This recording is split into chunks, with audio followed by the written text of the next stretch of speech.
Maurício, você já nos escuta? Está aqui comigo já também. Boa tarde, tudo bem? Tudo bem? Tudo ótimo. Obrigada. Muito bem-vindo, obrigada por participar.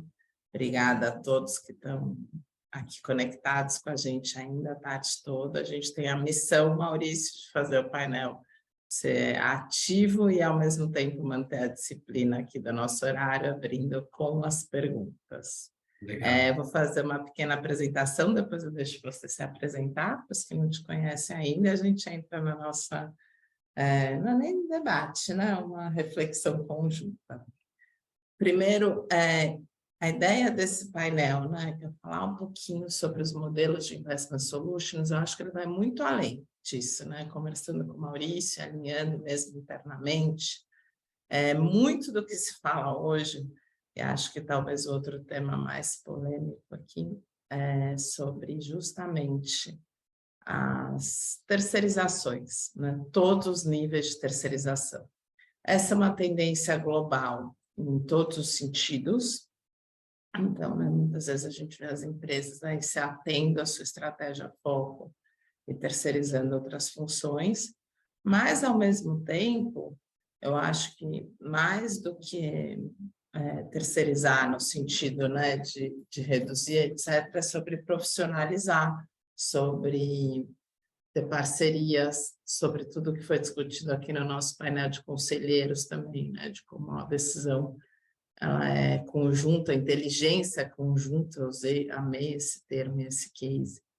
Então, o que a gente mais recebe de dúvidas, né, como é que é isso? Como funciona? Como é na prática? Não perco o controle? Qual que é o papel de cada um e assim por diante. Então, a gente trouxe o tema que a gente entende, que é Investment Solutions, no sentido de investimentos, mas os outros painéis também estão debatendo a terceirização, a profissionalização, a parceria, o grupo em conjunto, em todas as óticas, né, de treinamento, comunicação, né, dá vontade aqui de começar a falar de inteligência artificial, porque não estou escrevendo meu primeiro artigo com a ajuda da inteligência artificial para aprender, mas como é isso, né? Como isso se aplica em cada caso e assim por diante. Então, eu e o Maurício vamos debater um pouco, né, a terceirização usando o mundo de investimentos, sobre vários modelos de governança, e aí sobre o que a gente não pode abrir mão, que é a autonomia, que é a decisão, que é o controle. Acho que o foco é esse, né? E aí tranquilizar também um pouco os conselheiros que muitas vezes acham que precisam fazer tudo internamente, quando o papel estratégico é fundamental. Eu já fiz aqui a minha breve introdução, agora vou, né, ser educada, passar a bola para o meu convidado especial aqui, o Maurício, para ele se apresentar, falar um pouquinho da atuação da Mercer, e depois a gente volta aqui para as reflexões. Legal, obrigado, Chica. Mais uma vez é um prazer falar com vocês, obrigado pelo convite. A gente conversando sobre o que a gente ia tratar aqui, ideias não faltaram, né? E assuntos importantes sobre os temas de terceirização em soluções de investimento, investment solutions, são inúmeros, né? Então, a gente vai ter um desafio, de fato, de tratar de todos os assuntos de uma maneira direta, sem perder conteúdo, sendo diligente com o tempo. Eu vou, então, aproveitar para fazer uma rápida apresentação minha e da Mercer. Todos vocês provavelmente conhecem bem a Mercer, seja pelo lado atuarial, que a Mercer é líder de serviços atuariais aqui no Brasil, seja pela área de carreira, até mesmo de investimentos, que no mundo a Mercer é líder na área de investimentos, né? Eu sou o Maurício, então eu sou diretor de investimentos aqui da Mercer, né, da Mercer Brasil. Bom, estou dividindo com vocês a tela. Eu não vou me ater muito aqui à apresentação, a Chica tem uma apresentação dela também, mas só para passar uns números rápidos para vocês. A gente faz parte de um grupo que tem várias outras empresas. Dentro da Mercer, a gente tem esses 3 braços de carreira, de retirement, né, de previdência, investimentos e de saúde. Mas falando especificamente da área de soluções de investimentos, o que eu acho que a gente percebeu com todo o histórico e o aprendizado lá fora foi como essa área realmente ganhou relevância. A Francisca comentou sobre a tendência da terceirização em vários níveis, né? E, sem dúvida, um deles e um dos mais importantes tem ocorrido na terceirização de investimentos. E o que isso acarreta é o que realmente vale a pena a gente discutir, né? A terceirização, no final das contas, significa você dar foco, a entidade dar foco no que é importante, né? Naquilo que, onde ela faz a diferença, na discussão da estratégia, na discussão, não, no acompanhamento da governança, na definição de planos e do futuro da entidade, deixando para os especialistas, para os terceirizados, né, o dia a dia das funções de investimentos, né? Não significa em nenhum momento que a terceirização significa falta de controle ou falta de acompanhamento das suas metas. Muito pelo contrário, né? Eu acho um dos grandes resumos da terceirização é você definir aonde você quer chegar, como quer chegar, utilizando que caminho você quer chegar, né? Em que velocidade você quer ir, né? E aí você dá para alguém um mapa e fala, olha, eu quero chegar lá, uma estrada mais ou menos asfaltada, mais ou menos rápido, com mais ou menos emoção. E aí o condutor vai fazer do jeito que você especificou, tentando fazer o melhor jeito possível para conseguir naquele mapa, né? E por que a gente fala com interessante é essa caminhada, essa jornada? Veja, a gente tem sob gestão, sob assets under advice, né, com consultores de investimento no mundo, 17 trilhões de dólares, né?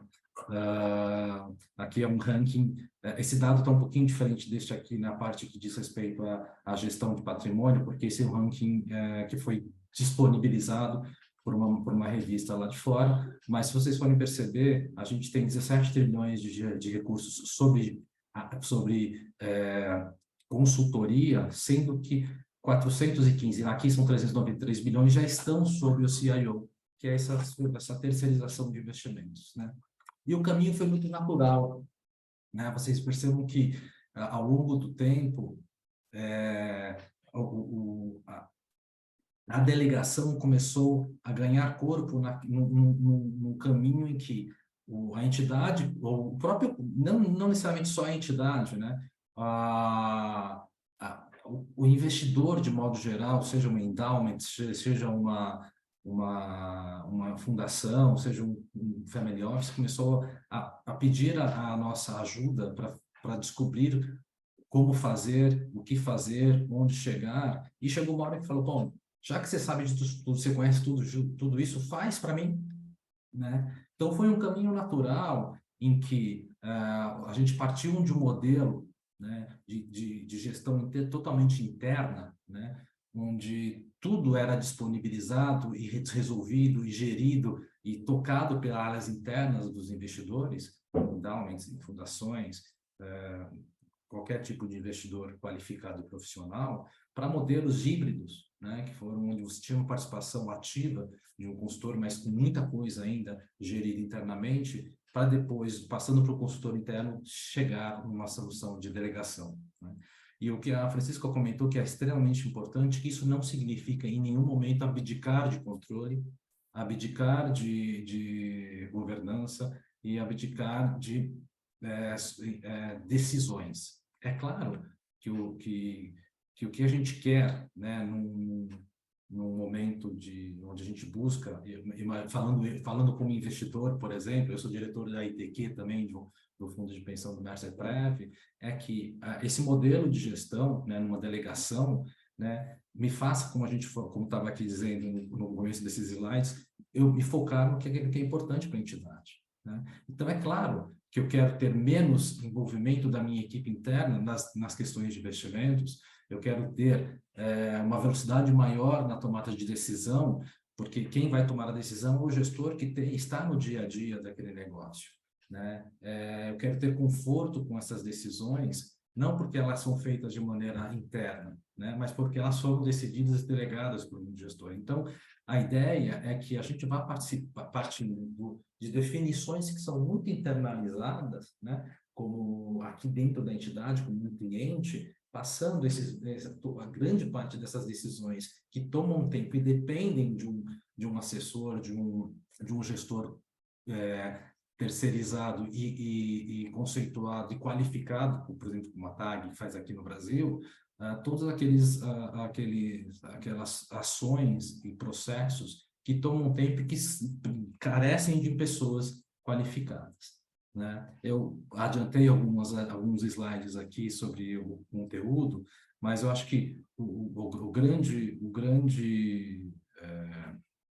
a grande mensagem aqui da delegação é que é um processo que vem acontecendo ao longo da última década, né, de uma maneira mais intensa lá fora e aqui dentro ao longo dos últimos 5 anos, né, e que realmente tem muito a crescer e ser muito importante, e ser cada vez mais importante, né? Vou voltar a palavra aqui para a Francisca para ela dar mais alguns insights aqui, e senão eu tomo toda a apresentação aqui e isso não é justo. Como sempre, a ideia é essa mesmo, eu falar menos e vocês falarem mais. Vocês já viram, quem viu o primeiro painel, o Benito já lembrou aqui que se deixar, eu domino. Mas então, vamos lá, obrigada, na verdade. Eu fiz já uma pequena apresentação no começo, mas acho que tem vários pontos que a gente pode abordar e que, de novo, a ideia aqui é a gente mostrar que cada caso é um caso, né? Então, por que eu estou falando isso? Porque eu compartilho também com Martinelli a presença no comitê de investimentos de uma fundação, que é muito legal. E aí, a gente estava conversando bastante sobre, né, o que a gente falou hoje na primeira palestra, para quem não assistiu, eu fiz uma moderação aqui, na verdade, com o Benítez e com o Everaldo, falando sobre, né, o papel do consultor no processo de investimentos. E aqui a gente está falando um passo além. Então, né, o consultor de investimentos é essencial. Em alguns casos, o que a gente tem observado? O aumento da complexidade das carteiras de investimentos ao longo do tempo. Então, quando eu comecei como consultora, né, lá em 2006, 2007, né, com a alocação estratégica, eu comecei mesmo em 2008, as carteiras dos fundos de pensão eram basicamente títulos públicos e, no máximo, 2 gestores que consolidavam todo o portfólio, 2, 3 gestores. As maiores tinham, às vezes, uma carteira de ações, uma carteira de títulos públicos CDI. Não se comprava IMAB nessa época, era muito raro o fundo de pensão com uma carteira com bastante títulos indexados à inflação, para vocês terem uma ideia. Então, era CDI e 2 gestores. De lá para cá, o mundo vive um processo de sofisticação, né? Não é só as carteiras dos fundos de pensão. A gente vem falando sobre o aumento das complexidades de tudo, né? Então, quando você vai tomar uma decisão de investimentos hoje, você recebe tanta informação que fica difícil você se posicionar. Quando você vai, né, comprar um imóvel, eu mesmo estava passando por isso, você começa a pesquisar na internet, hoje tem tanta informação, né, nesses sites online, etc., que às vezes você se perde, você pensa, nossa, não consigo nem filtrar, deixa eu voltar para o modo antigo e pedir ajuda para um consultor imobiliário. Por que eu fiz essa introdução? Porque hoje a carteira média, né, de um fundo de pensão, ela tem, em geral, né, 1, 2 ou 3 gestores que fazem a parte de renda fixa, e aí os fundos de outros segmentos. Então, a gente está falando de renda fixa, renda variável, do multimercado estruturado, de investimentos no exterior, de fundos imobiliários e private equity. Então, imagina um conselheiro, um diretor, né, alguém que às vezes, muitas vezes compartilha o tempo com a fundação, tendo que ser especialista em todos esses segmentos. Eu mesma não sou. Por exemplo, eu sou uma pessoa que entendo muito pouco para, né, o meu papel de private equity, assim, não tenho a menor condição, por exemplo, de fazer um acompanhamento de um fundo de investimentos em participações. Eu tenho os meus colegas aqui que estudam os ilíquidos, que se aprofundam, que eu entendo. Eu mesma e a Márcia, a gente costuma brincar, quando a gente vê as apresentações, a gente precisa ligar o Google Tradutor, porque quando você vê um gestor desses falando, ele usa tantos termos específicos e técnicos em inglês que eu não consigo acompanhar. Então, imagina, né, uma pessoa que está compartilhando parte do tempo dela, tendo, por exemplo, que avaliar um fundo de investimentos em participação, né? Vocês, conselheiros, diretores, né, e participantes, e todo mundo que não é especialista num tema, não vai ter condições de acompanhar no mínimo detalhe. Isso, para mim, é a premissa da minha vida. Eu, Francisca, não sou capaz de acompanhar todas as estratégias de investimentos de nenhuma carteira em detalhe. Então, o que a gente faz? A gente delega, terceiriza para quem a gente confia. O meu ponto principal, a mensagem que eu gostaria de deixar aqui, né, mas depois eu quero ouvir a Ada Martinelli, que eu sei que é super complementar, né, mas de uma outra visão, não é porque você não é o principal especialista no assunto que você não deve, né, ter uma visão estratégica sobre ele, que você não deve se posicionar, ou muito, como foram falados nos painéis anteriores, que você simplesmente deve falar não.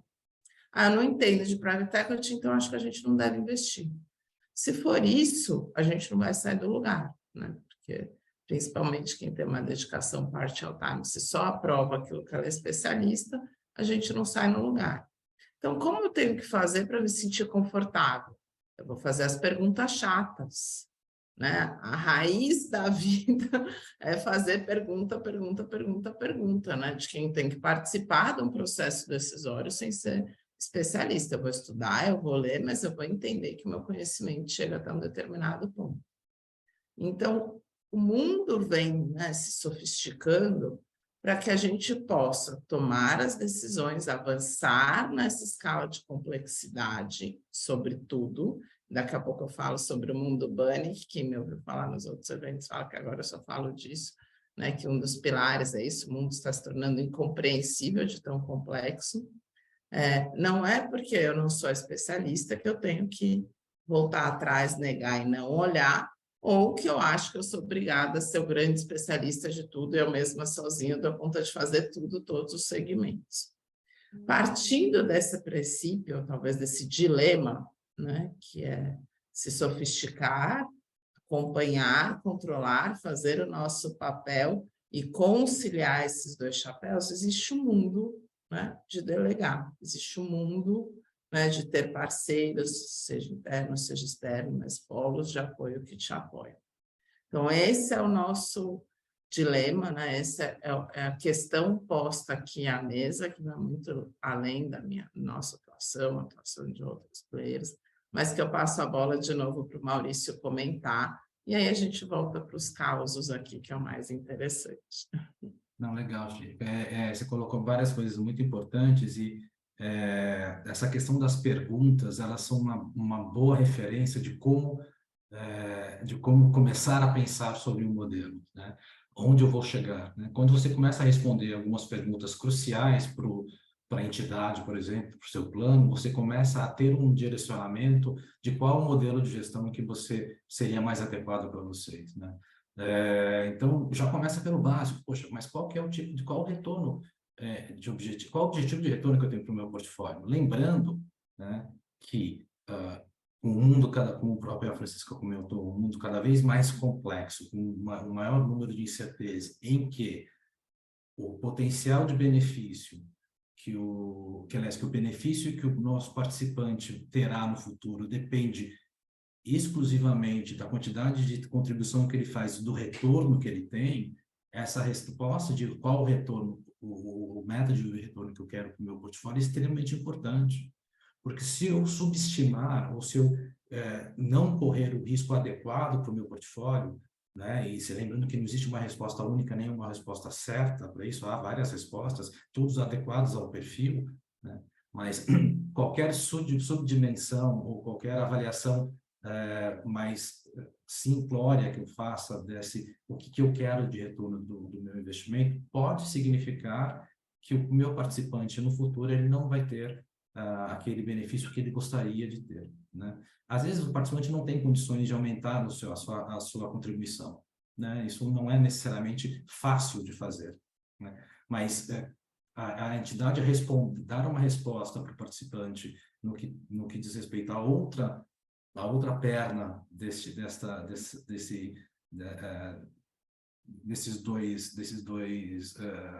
dois vértices, né, que é o retorno buscar retornos consistentes no médio e longo prazo, mas que gerem prêmios sobre uma taxa de juros, né, recompondo a inflação, é extremamente importante. Quanto mais você caminha para um retorno diferenciado, mais classes de ativos você tem que colocar no portfólio, mais ativo acaba sendo sua estratégia, mais dificuldades você enxerga na implementação disso, como a própria Francisca comentou, até mesmo em assets dedicadas e gestores qualificados como a TAG, a pessoas chaves para cada uma das estratégias, né?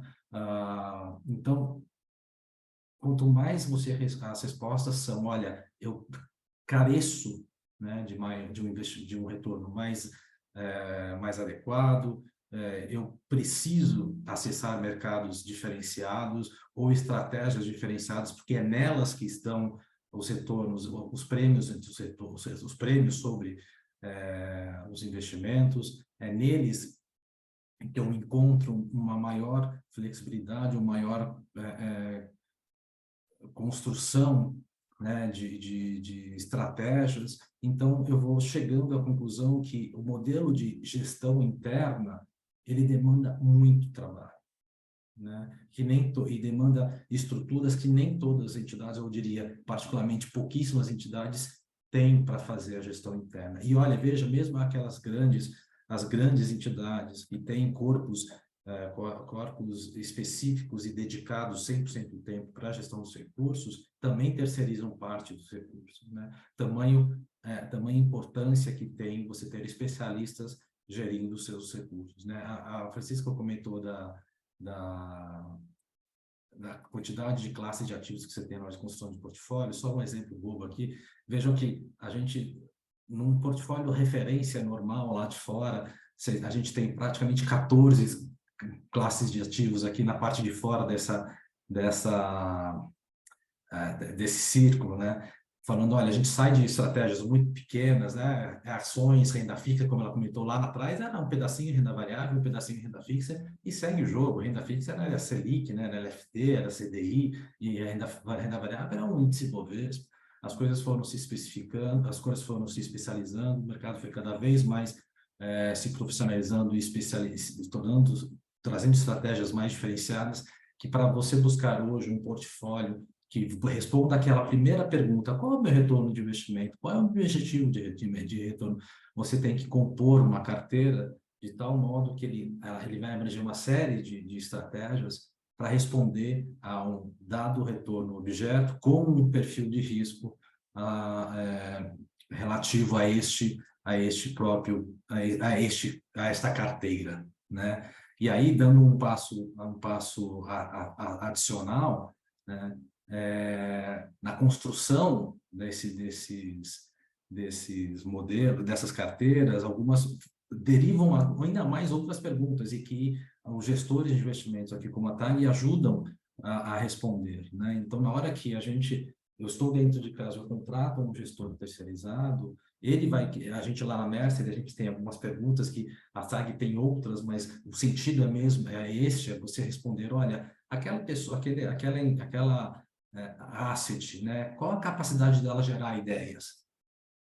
Porque, no final das contas, você tem que avaliar questões qualitativas, porque aquele retorno quantitativo que você vai observar para falar se o cara é bom ou não, ele tem que se perpetuar ao longo do tempo, né? Então, na hora que a gente contrata, na hora que a gente encontra um parceiro especialista, como a TAG, por exemplo, com outros gestores que terceirizam nossos retornos, terceirizam nossa gestão de investimentos, a gente precisa que eles nos ajudem a responder algumas perguntas do gestor que eles vão escolher, onde eles vão investir,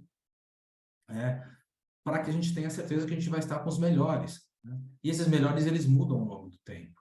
E ter a gestão ativa é importante, porque a gente não tem capacidade de, no dia a dia, saber o que acontece com todos os gestores, como que são os calls, como que eles estão se posicionando. Então, responder perguntas como, olha, qual a geração de ideia, qual a capacidade de geração de ideia daquela asset, né?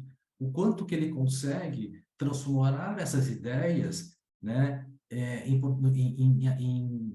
no portfólio. Às vezes ele tem um super insight, mas ele não consegue transformar aquilo em ativos, em estratégias, o quanto que ele, ao fazer esta implementação, ele perde no processo de valor. Às vezes, olha, puxa, eu tive uma ideia, eu vou ao mercado tentar transformar essa ideia numa estratégia, comprar ativos para replicar, mas eu perco metade dessa implementação em custos, né? E mais do que isso, né? Como que esse meu parceiro faz a gestão do seu negócio? O quanto que ele consegue, construindo toda essa política, essa estratégia de investimentos, ser saudável financeiramente, que lida lá por perpetuidade, né? A gente não quer ter um parceiro que amanhã não estará aqui, né? Então, como que é feita a gestão do negócio do parceiro, né? Então, esse tipo de provocação, né, que eu faço quando sou cliente, e eu tento ajudar os clientes a responderem, né, pegando os meus dois chapéus aqui, que é o primeiro, que é o desafio do dia a dia, que é o bonito da terceirização, né? Você encontrar parceiros que respondam aquelas perguntas mais importantes que vocês têm, né? E os ajudem a entregar o que vocês precisam entregar no final do dia. E que vocês, e assim como eu, como comentei com vocês no papel da entidade, gaste o meu tempo, foque o meu tempo naquilo que é importante para a entidade. Não que gestor de investimentos não seja, né? Mas eu vou gastar o meu tempo fazendo uma estrutura de governança suficientemente robusta para dar não só tranquilidade para o corpo diretivo de conselheiros que a gestão está funcionando de maneira adequada, mas também para o gestor, né, que ele terá os guias necessários, entenderá exatamente o que eu quero como cliente, em termos de retorno, em termos de orçamento de risco, em termos de objetivo de tempo, em termos de liquidez, né? Então, uma coisa que eu queria só terminar esse pedaço aqui é falar que essa terceirização, ela passa por uma série de delegações, como o próprio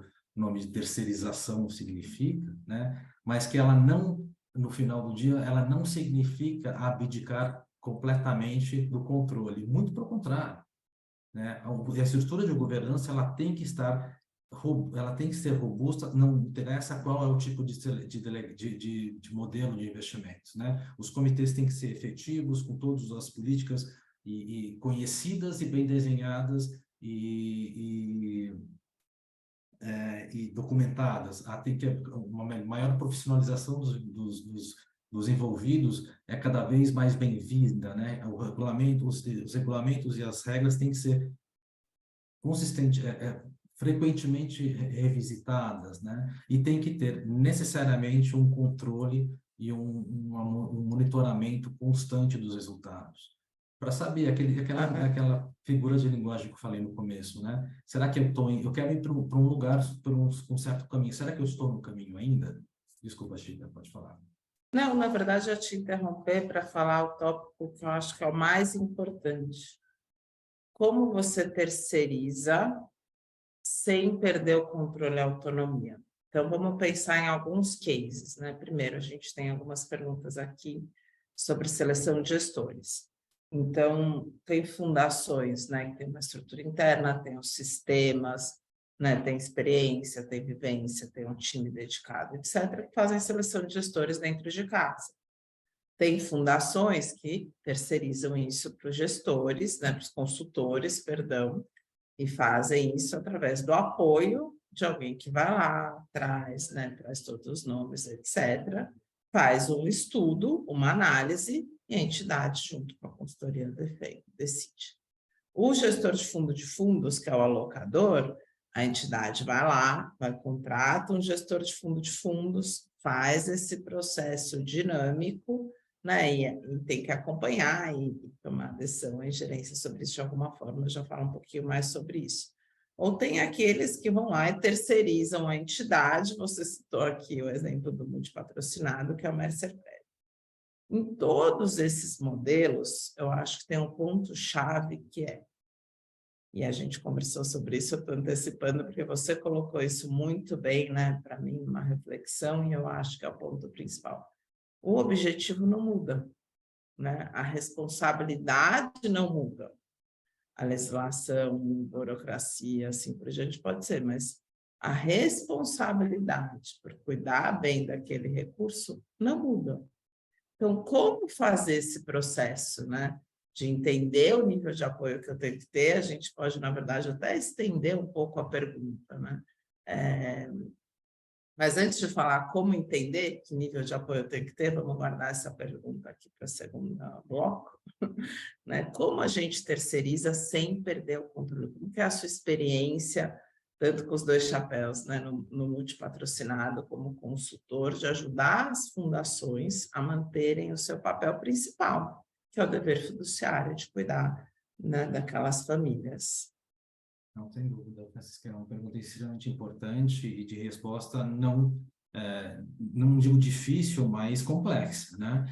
Você fez uma consideração muito importante e que a gente vê ao longo dos últimos anos uma tendência, uma procura por modelos multipatrocinados, e eu não vou fazer aqui o julgamento se um melhor ou se o outro é melhor, mas uma coisa importante que você comentou é que independente do modelo, se entidade totalmente própria ou multipatrocinada, existe um dever fiduciário, o mesmo dever fiduciário. Talvez as preocupações e o tempo gasto e os pontos de acompanhamento sejam um pouco diferentes, né? E na sua intensidade seja um pouco, as preocupações sejam um pouco menores, mas o dever fiduciário, no final das contas, ela continua. Você ainda continua sendo o responsável pelaquela família, como você comentou, pelo aposentado que tem a sua renda todo mês, pelo contribuinte que vai lá que 25 anos se aposentar com um benefício esperado, né? Então, a construção, acho que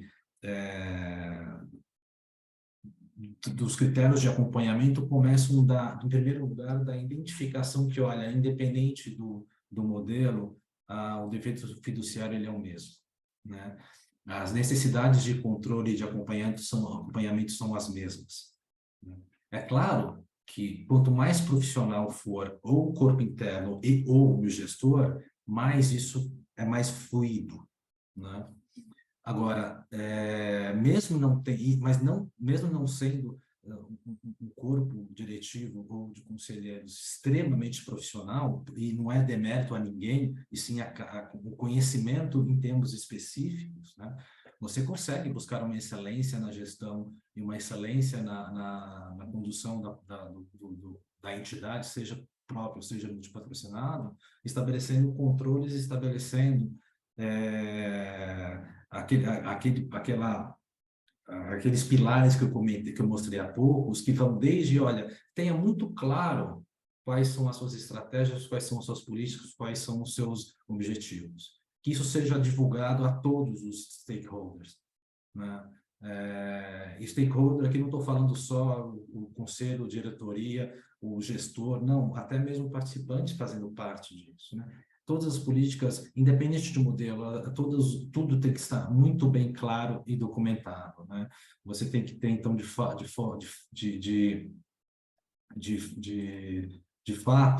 né, como eu mostrei aqui, comitês efetivos e com políticas e planos claramente definidos, independente de qual seja o modelo. Porque até para quem vai tocar esse modelo, seja interno, seja externo, seja mais fácil, seja mais claro de onde tem que chegar e como tem que chegar, né?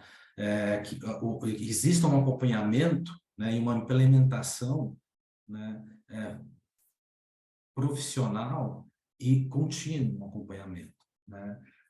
Que as responsabilidades de todas as partes estejam claras. Então, aí sim, faz um pouco de diferença em qual modelo eu estou, se multipatrocinado ou se próprio, por exemplo, né? Mas eu não deixo de ter responsabilidades, por exemplo, no multipatrocinado, eu como entidade, né? Eu passo a dividir com um terceiro alguma das responsabilidades, mas, de novo, elas têm que estar claras para saber, inclusive, quem responde e quem será cobrado por isso.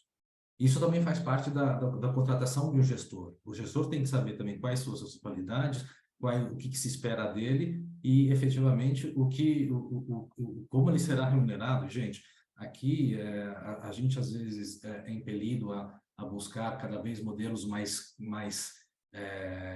menos caros e mais baratos e mais enxutos de custos. É claro que a gente tem uma série de demandas legais que a gente às vezes não tem como se proteger, não tem o que fazer, acaba tendo que abrir mão parte do orçamento que a gente faz anualmente para atender mudanças legais, né? Mas não necessariamente a busca excessiva de custos cada vez menores, né, trazem benefício, né,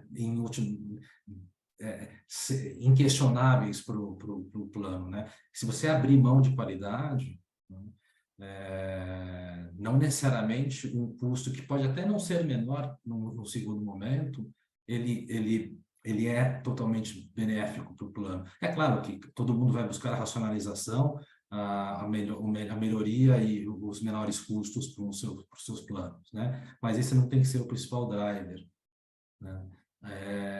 Tem que ser um driver importante, mas a qualidade e a entrega é o principal driver, né? E depois disso, Francisco, independente de um processo de multipatrocinado ou de entidades próprias, o controle, o acompanhamento e o monitoramento. Aqui a gente vê que às vezes as entidades não é que se perdem, mas perdem um pouco o foco, né? Por estar, por exemplo, muito mais no multipatrocinado, por estar no multipatrocinado, acabam delegando de uma maneira maior para o multipatrocinado esse acompanhamento, esse monitoramento, né? O que realmente é importante, que é claro que o multipatrocinado tem que fazê-lo, né? Mas especialmente importante, igualmente importante, que a entidade continue fazendo esses controles e esses acompanhamentos. Não porque o outro lado não é sério. Sim, é sério, não tenho a menor dúvida de que os players que estão aí no mercado são ótimos e são players realmente profissionais e qualificados, né? Mas porque o meu dever me impõe, né? Eu tenho que realmente acompanhar se os resultados que eles estão me trazendo são os adequados, são os que eu quero, e outras, se são aqueles que poderiam ser os melhores. Isso a gente estava conversando, eu e a Francisca também numa outra ocasião, né? E a gente volta para o primeiro pilar desse desenho aqui, que é o Comitês Efetivos de Políticas Escritas e Formalizadas, que às vezes, o que estão me entregando numa ponta não é o melhor que poderiam me entregar, né? Então, eu volto para a prancheta para desenhar de novo as políticas com o meu prestador de serviço, se for um multi, por exemplo. Olha, eu preciso de gestores mais adequados, de gestores especialistas nesse segmento, né? E aí depende muito do modelo de gestão do multipatrocinado, se 100% interno, se 100% no seu conglomerado financeiro ou não, e aí não vou entrar em características de cada um dos multipatrocinados, mas o que eu quis mostrar aqui é que, independente do modelo, né, o que a Francisca comentou, de como acompanhar, de como ter certeza de que o melhor está sendo feito, como está sendo feito, necessariamente tem que passar por uma estrutura muito robusta de governança, independente de qual modelo, né? As coisas e aí eu não vou repetir, mas esses 4 pilares aqui, na verdade são 5, bem caracterizados e bem construídos, para que você tenha o processo como um todo a contemplado. Olha, isso eu vou te provocar de novo, mas falando sobre esses pilares e um pouco da minha dor. Eu vou dar um case que aconteceu aqui na TAG essa semana. A gente tem uma equipe de tecnologia para desenvolver todos os sistemas. Eu sou a mais entusiasta. Eu acho que sem tecnologia hoje é muito difícil a gente conseguir se manter eficiente. Essa é a palavra que a gente usa aqui. E aí, né, o líder aqui da área de tecnologia, a gente usa esses termos, já head, chef, que atrapalham. Ele, obviamente, tem uma demanda gigantesca de tempo, né? E a gente teve uma conversa, literalmente, na área de descompressão de horas, e eu falei, Fernando, você, para mim, é a pessoa mais importante hoje da TAG, né? Sem TI, a gente não estaria onde está, a gente não conseguiria entregar o que a gente entrega. Mas eu não tenho como participar de todas as reuniões que você me coloca.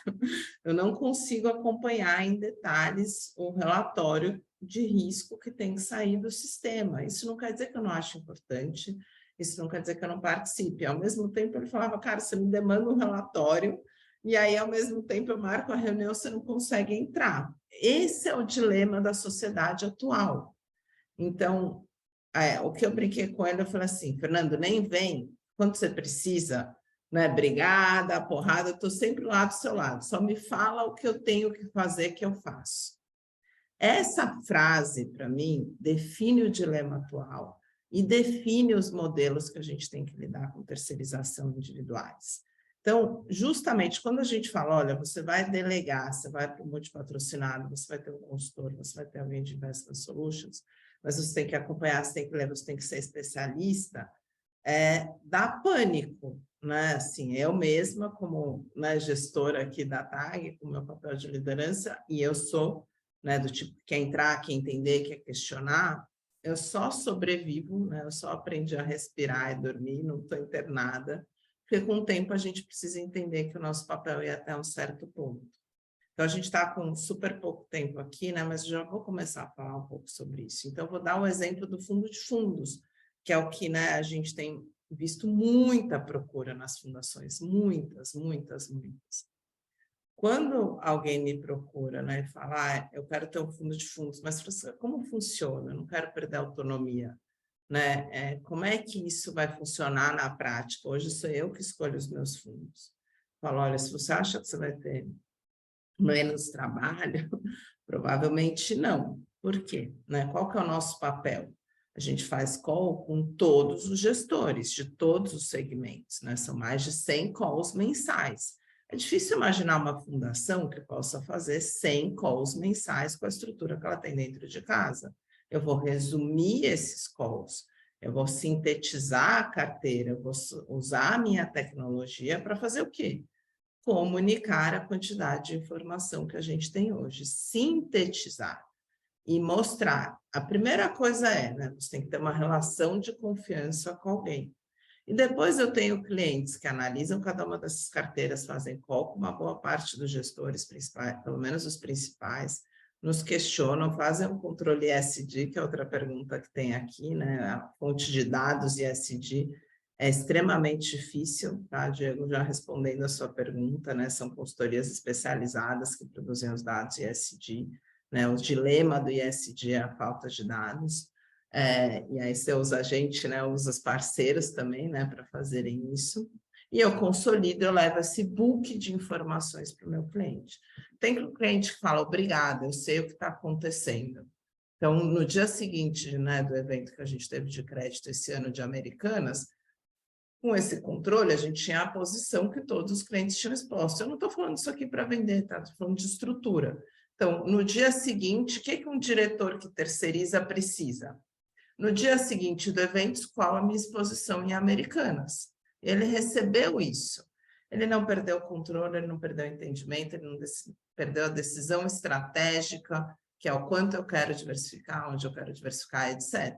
Mas ele precisa saber aquela informação. Mesmo clientes nossos que não têm nenhum tempo, a gente fala, toma o seu book aí e armazena na gaveta. Aí, um dia que ele está com mais tempo, ele vai lá, para e abre o relatório e fala, nossa, eu tenho isso, eu tenho aquilo, eu tenho isso, eu tenho aquilo.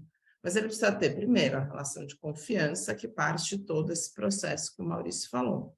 Segundo, estruturas de controle. É por isso que a gente sempre fala, não dá para abrir mão do seu consultor, você precisa ter alguém junto com você, olhando, um terceiro, né? A raposa não pode cuidar do galinheiro, que vai olhar e vai falar, não, está tudo certo mesmo. Olhei, os gestores estão enquadrados, o mundo ideal, que é o que eu estava falando com o Maurício, né? Justamente ter uma segunda avaliação, né? De um consultor que está olhando e dando o parecer dele em relação àqueles fundos, etc.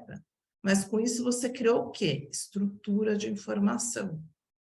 Quanto eu tenho que terceirizar? Depende de quanto a sua estrutura interna consegue absorver de informação de dado, de análise.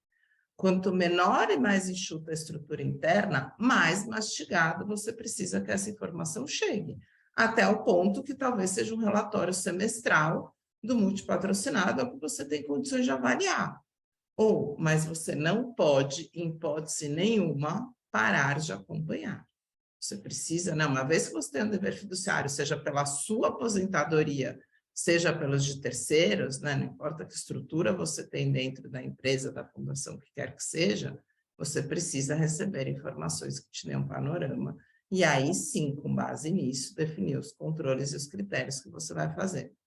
Mas a gente peca como ser humano, né? Eu falo isso aqui como uma líder de área, por exemplo, em achar que eu preciso fazer tudo para ter esse controle. Esse é o erro inicial do ser humano.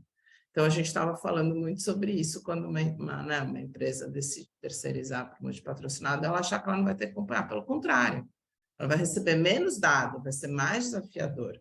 E os consultores nesse papel, né, por isso que a gente está falando de diversos níveis de terceirização, são esse agente que vai olhar, que vai abrir todos os XMLs, que vai mastigar, vai te trazer esse relatório, vai te dar o parecer dele, para que aí os dirigentes fiquem confortáveis, e os conselheiros e assim por diante.